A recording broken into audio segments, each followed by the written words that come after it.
18절부터 29절에 있는 말씀을 함께 나누기를 원합니다. 그리고 오늘 주의 성경은 24절과 25절의 말씀을 함께 나누기를 원합니다.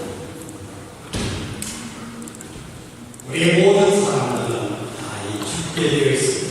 이 죽음은 모든 인류가 치러야 할 대가이며 동시에 모두가 반드시 경험해야 할 일인 것을 보게 됩니다.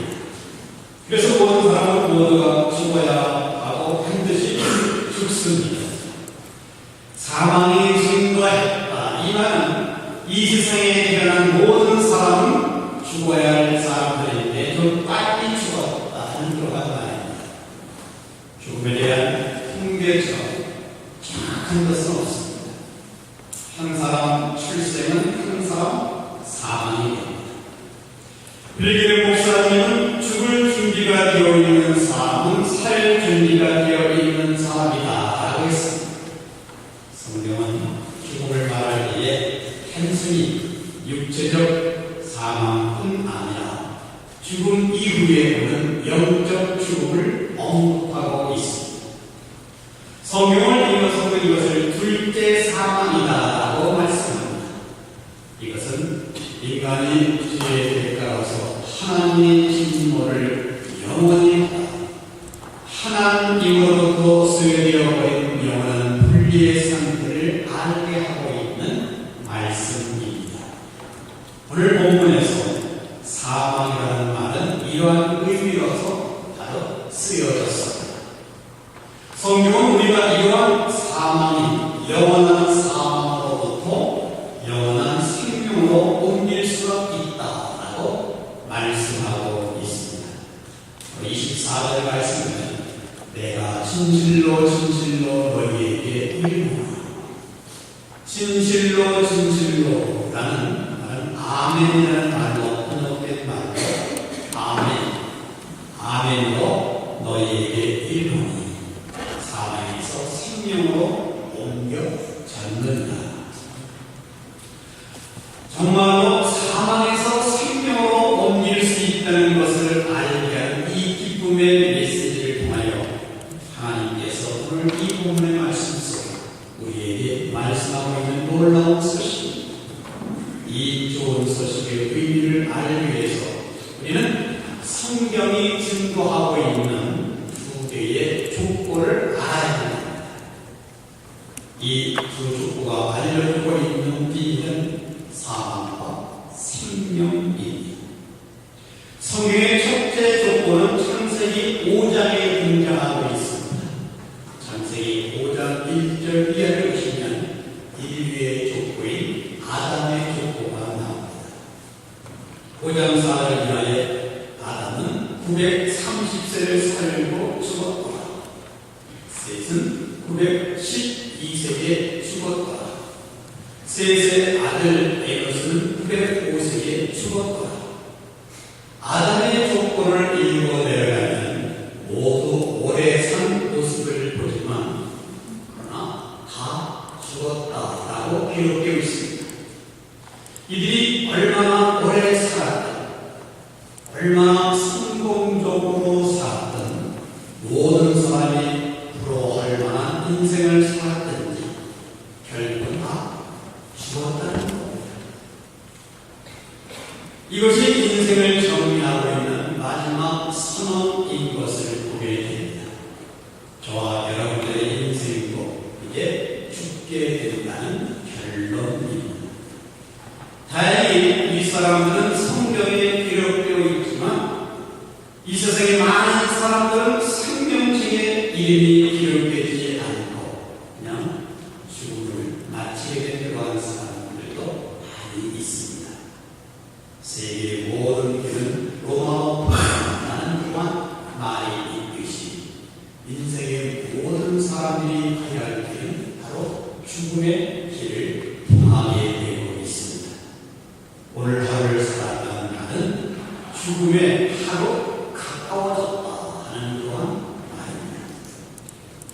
세계의 언어 가운데에서 한국인의 언어처럼 죽음을 느끼면서 사는 사람들은 아마 없을 것 같습니다. 모든 대화 속에 우리는 죽겠다라는 것으로 시작을 합니다. 우리가 사용하고 있는 그러한 언어를 보면 이 죽음이라는 그러한 단어를 아주 평상시에 잘 사용하고 있는 그러한 모습을 보게 됩니다. 때가 되면 배고파 죽겠다. 먹고 난 다음에 배불러 죽겠다. 겨울에는 추워 죽겠다. 여름에는 더워 죽겠다. 사람을 만나면 미워 죽겠다. 예뻐 죽겠다. 대화 속에서 웃음이나 죽겠다. 눈물이나 죽겠다. 잠이 안 와 죽겠다. 졸려 죽겠다. 간지러워 죽겠다. 가려워 죽겠다. 귀여워 죽겠다. 징그러워 죽겠다. 요즘 굉장히 바빠서 죽겠다.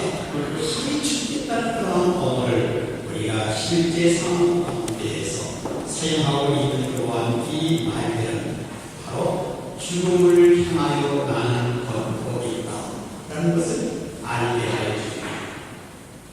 그런데 사람은 이 죽음을 극복할 수 있는 길을 우리에게 바로 하나님을 통하여 예비되어지고 있는 그러한 모습을 이제 깨닫게 됩니다. 성경은 창세기 5장에 인류의 첫 사람 아담의 족보인 이 죽음의 족보와 아주 대조를 이루고 있는 놀라운 족보 하나를 소개하는 데에 마태복음 1장에서 그 내용을 소개해주고 있습니다. 마태복음 1장은 예수님의 족보입니다. 아브라함과 다윗의 자손 예수 그리스도의 계보라. 아브라함이 이삭을 낳고 이삭은 야곱을 낳고 야곱은 유다와 그의 형제들을 낳고 아담의 족보와 예수님의 족보와의 그 특성은 뭐가 다릅니까? 바로 예수님의 족보는 낳고 라고 말씀하고 있습니다. 이 족보에서 강조하고 있는 단어는 낳고, 바로 이 생명의 말씀을 우리에게 전달하고 있습니다. 여기에 기록된 사람들은 안 죽었다라는 그런 말이 아니라 죽음의 문제를 해결하는 사람들의 계보로 등장하고 있는 것입니다. 전 인류가 사망에 얽매일 수밖에 없는 아담의 죄 때문에 죽을 수밖에 없지만 생명이신 예수님 때문에 영생의 길이 열리게 되었음을 우리에게 알려주고 있습니다. 로마서 5장 12절에 한 분 아담과 한 분 예수님을 대적하면서 로마서 5장 전체는 우리에게 말씀으로 전개되고 있습니다. 한 사람 아담으로 말미암아 사망이 들어오고, 또 로마서 5장 21절 말씀 보니까 우리 주 예수 그리스도로 말미암아 영생에 이르게 하니, 한 분 예수님으로 말미암아도 생명이 주어졌다라고 성경이 우리에게 말씀하고 있는 겁니다. 아담 때문에 인류는 사망의 지배 아래 있게 되었고, 창조주 하나님으로부터 분리된 인간을 위하여 예수로부터 영원한 새 생명 안에 사는 놀라운 삶이 바로 예수 그리스도를 영접함으로 말미암아 가능하게 되었다는 말씀입니다. 예수님은 생명을 주시려고 이 땅에 오셨습니다. 예수님은 사랑하는 친구 나사렛의 무덤 앞에서 전 인류가 들어야 할 가장 놀라운 소식을 선포했습니다. 나는 부활이요 생명이요, 나를 믿는 자는 죽어도 살리고 살아서 나를 믿는 자는 영원히 죽지 아니하리라. 우리는 죽을 것입니다만 나는 부활이요, 죽음 이후에 주님이 성경에 약속한 말씀처럼 부활이 참으로 보장되어 이제 새 소망, 산 소망의 새 생명, 영원한 생명이 보장되었음을 확신하며 살 수 있는 길을 우리 그 예수 그리스도께서 열어놓으셨습니다. 부활을 통하여 육체적인 사망을 극복할 수 있는 분명한 대답을 우리에게 주셨습니다. 나는 생명이, 이것은 예수 그리스도를 믿는 순간 우리에게 영원한 생명이 주어졌다라는 말씀입니다. 하나님과 분리되었던 모든 인류, 하나님과의 새로운 관계 속에 들어갈 수 있도록 예수 그리스도를 우리에게 구세주로 영접함으로 말미암아 아무도 이 관계를 깨뜨릴 수가 없습니다. 그래서 복음의 소식은 24절 중반들이 우리에게 말씀하기를 심판에 이르지 아니하니 사망의 족보와 생명의 족보, 아담의 혈통으로 기록된 책과 예수님의 혈통으로 기록된 책이 이제 마지막 심판이 진행되고 있는 중에 백보자 심판대 앞에 열려놓는 그러한 책으로 등장하게 됩니다. 계시록 21장 20장 12절에 죽은 자들이 그 보좌 앞에 서 있는데 책들이 펴 있고 또 다른 책이 펴졌으니 곧 생명의 책이라. 죽은 자들이 자기 행위를 따라 책들에 기록된 대로 심판을 받나니 죽었던 모든 사람들이 이제 심판을 받기 위하여 이제 서 있습니다. 그 책들과 또 다른 종류의 책들이 펴져 있는데 그 책의 이름은 생명책이라고 말씀하고 있습니다. 계시록 20장 15절 말씀 보니까 누구든지 생명책에 기록되지 못한 자는 불못에 던져지라. 아주 무섭고 놀라운 선언인 것을 보게 됩니다.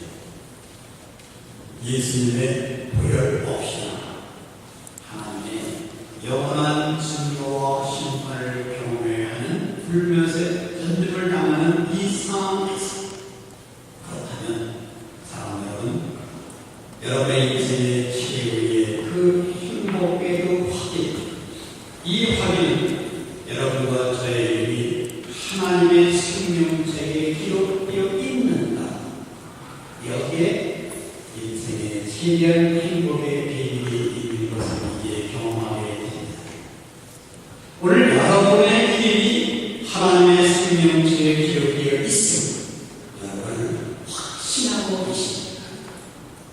그렇지 않다면 우리는 죽음을 향하여 하나님의 영원한 진노의 불못을 향하여 이제 걸어가고 있는 것입니다. 내 이름이 하나님 나라 생명책에 기록된 거룩한 이름, 이 이름을 여러분 확실히 알고 계십니다. 빌립보서 4장 3절 말씀입니다. 나의 동역자를 보라. 그 이름들이 생명책에 기록되어 있느니라. 생명책에 있느니라. 바울은 자기와 함께 동역하고 있는, 사역하고 있는 동역자들의 이름이 생명책에 기록되어 있다라는 아주 확신이 있었습니다. 그렇다면 내 자신의 이름과 내 사랑하는 가족들의 이름이 생명책에 기록되어 있음을 여러분은 확신하고 계십니다. 계시록 13장 8절에 죽음을 당한 어린 양의 생명책에 창세 이후로 이름이 기록되지 못하고 이 땅에 사는 자들은 다 짐승들에게 경배하리라 라고 말씀하고 있습니다. 역사의 마지막이 가까울수록 사람들은 그리스도를 버리고 저 그리스도에게 굴복하게 될 것이라고 지금 예언하고 있는 그러한 말씀입니다. 그때 누가 저 그리스도에게 굴복할 것인가를 사도 요한은 계시록 13장 8절에서 말하기를 죽음을 당한 어린 양의 생명책에 창세 이후로 기록되지 못한 사람들이라고 말씀하고 있습니다. 창세 때부터 사람들의 이름이 생명책에 지금 기록되고 있습니다. 이 두 종류의 책에 사람들의 이름이 계속적으로 기록되고 있는 겁니다. 사망의 책에 기록된 사람들이 죽음을 향하여 가고 있는 그러한 사람들이 있는가 하면 하나님의 어린 양 예수 그리스도의 생명체에 기록된 사람들, 바로 영원한 생명, 천국을 향해 가고 있는 그러한 사람들, 인생을 살면서 경험할 수 있는 사상 최고의 드라마는 저와 여러분들이 사망의 그 아담의 책에 기록되어 있는 이름이 지금 지워지고 하나님의 어린 양 생명책에 기록되는 사건이 나타나고 있습니다. 이것이 어떻게 가능할 수가 있습니까? 오늘의 말씀 요한복음 5장 24절 말씀에 내 말을 듣고 나 보내신 자를 믿는 자라고 말씀하고 있습니다. 나 보내신 자를 믿는 자는 여기서 두 가지의 단어가 등장하고 있습니다. 아주 중요한 두 가지의 단어가 강조하고 있습니다. 첫째는 내 말을 듣고, 두 번째는 믿는 자. 두 가지 동사를 강조합니다. 두 가지 동사는 분리할 수 없는 연관된 단어입니다. 들어야 믿습니다. 들으니 없이 믿음은 가능할 수가 없습니다. 그래서 사도 바울은 말하기를 믿음은 들으면서 나며 참고로 들으면 믿게 됩니다. 그런데 어떤 이들은 탐만 들어도 믿지 못하는 그런 사람이 있습니다. 25절에 보니까 듣는 자는 살아나리라. 영적으로 죽은 자들은 하나님으로부터 분리된 자들입니다. 바로 이렇게 주님의 음성을 들을 수 있어야 한다는 것. 왜냐하면 음성을 듣는 자는 살아난다고 약속하고 있기 때문입니다. 그런데 왜 안 살아납니까? 생명으로 옮기는 감격이 왜 없습니까? 영적으로 듣지 못하였기 때문입니다. 영의 아버지의 말씀을 진실로 듣지 않았기 때문입니다. 그냥 말씀을 스쳐가는 그러한 모습으로 참으로 내 가슴 속에 듣고 있는 그러한 말씀입니다. 참으로 듣는 것은 도대체 무엇입니까? 사도 바울은 이 들음의 의미를 정확하게 설명하기를 골로새서 1장 6절 말씀에서 이 복음이 이미 너희에게 이르매 너희가 듣고 참으로 하나님의 은혜를 깨닫는 날부터 너희 중에 정말 복음을 우리가 들었다면 지금 어떠한 사건이 일어나야만 합니까? 참으로 하나님의 은혜를 깨닫는 모습이 있어야 한다고 바로 말씀하고 있습니다. 하나님의 은혜는 무엇입니까? 제사슨 3. 하나님의 은혜는 우리 안에 있는 영생, 그 아름다운 놀라운 역사. 우리는 죄로 말미암아 죽음을 피할 수 없는 우리들이지만 하나님의 선물인 영원한 생명을 깨닫는 성령의 은혜가 내 가슴 속에 느껴지는 것, 이것이 곧 하나님의 은혜입니다. 하나님의 진노를 피할 수 없는 우리에게 예수 그리스도의 말씀을 듣고 십자가에서 나의 모든 담당하시고 보배로운 피를 흘리신 그 사랑의 사건을 깨달을 때에 내가 예수 그리스도를 신뢰하는 그 순간 우리 죄를 용서하시고 있는 모습 그대로 용납하시고 나를 하나님의 자녀로 삼으셨음을 깨달은 놀라운 순간, 이것이 하나님의 은혜입니다. 하나님의 은혜가 진심으로 깨달아지는 사람들이 곧 복음을 들은 사람들입니다. 그래서 24절 가운데 말하기를 심판에 이르지 아니하고 사망에서 생명으로 옮겨졌느니라 라고 말씀하고 있는 겁니다. 현재 완료입니다. 현재 완료는 내가 생명으로 옮겨졌을 뿐만 아니라 그 상태는 지금 이 순간 계속적으로 유효한 것입니다. 나는 사망에서 생명으로 옮겨진다. 지금도 그 영원한 생명 안에 거하면서 살고 있습니다. 내가 영생을 얻었다라는 것은 무슨 의미가 되고 있습니까? 나는 죽을 때 틀림없이 천국에 갈 것입니다. 그리고 나의 부활은 하나님의 약속에 의해서 보장되어 있습니다. 그러나 영생은 내가 죽은 다음에 일어날 사건뿐만 아니라 지금 이 순간 하나님의 생명 때문에 새로운 삶을 살아가고 있는 것, 이것이 나는 기쁜 삶의 여유고 감격적이며 뜨거운 열정이 내 안에 용서는 지고 있습니다. 이처럼 생명이 주어지는 이 순간 내 삶에 대한 새로운 의미가 생기고 내가 내 인생을 살아가는 목적이 아름답게 설정되고 있는 확신에 넘치는 모습으로 살아가고 있습니다. 그 결과 전에 없었던 삶에 대한 기쁨이 생기고 삶에 대한 분명한 목적이 생길 뿐만 아니라 인생은 절망이 아니고 불안이 아니고 예수님 때문에 삶에 대한 이유와 감격이 내 안에서 생기기 시작합니다. 살아계신 하나님을 향한 그 감격, 그 하나님께 내 마음의 짐을 내려놓고 기도하는 그 감격, 찬양을 통하여 자기의 감기를 나타내고 있는 이 고백, 바로 이 복음을 깨닫게 되면 태도와 달라집니다. 마음 자세가 달라지고 있습니다. 아울러서 우리에게 대한 분명한 태도가 달라지고 있는 또한 삶의 우선권을 두고 생활하게 됩니다.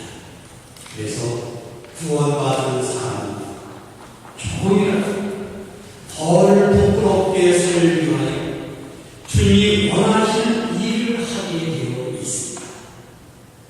주님이 내가 하고 있는 일을 하나하나 기억할 것이다 라는 그러한 마음 가운데 확신이 있기 때문에 항상 생각하며 살고 그리고 헌신하게 됩니다. 영원한 생명은 내가 주는 날 주님이 나를 받아주신다는 그러한 생각뿐만 아니라 이 오늘 지금 이 순간 여기부터 삶의 새로운 의미가 생기고 보람이 생기고 능력이 생기며 전에 없었던 에너지가 내 안에서 막 일어나기 시작합니다. 그리스도를 믿고 신뢰하고 받아들이고 말미암아 가슴 벅찬 삶의 의미와 그리고 기쁨과 그리고 능력과 그리고 소망, 여러분 이것을 발견하고 계십니다. 바로 사망에서 생명으로 옮겨낸다. 육신만을 위하여 사는 생활을 뛰어넘는 이 영혼의 만족하고 기뻐하는 생활 영역 가운데 이러한 생활이 저와 여러분의 믿음 생활 가운데서 일어나기를 주님의 이름으로 축복합니다. 이것만 목회입니다. 영원한 생명이 주어진 것이 곧 하나님의 은혜, 성령님의 인도하시에 감사하는 믿음의 생활이 하나님의 놀라운 축복임을 다시 한번 기억할 수 있는 그러한 모습들이 아무리 어렵고 내 삶의 환경이 답답하다 할지라도 영원한 하나님의 생명이 우리의 육신과 영혼을 치유해줄 뿐만 아니라 이 세상에서도 문제 해결의 능력과 환경에 놀라운 축복을 주는 하나님, 그 더 풍성한 맛을 보기 위하여 우리는 오시는 하나님, 이 하나님을 믿고 살아갈 수 있는 의욕적 그리고 삶의 보람을 느끼며 생활할 수 있는 삶의 이유, 바로 생명 가진 자들이 생활하고 있는 생활 현상입니다. 주님이 맡기신 그 일, 주님 오시는 그날까지 이제 생명 가진 자 열심히 생명력 있게 최선을 다하는 이 하루가 하나님이 계획 속에 허락되어 있습니다. 이 안에가 나는 어떻게 살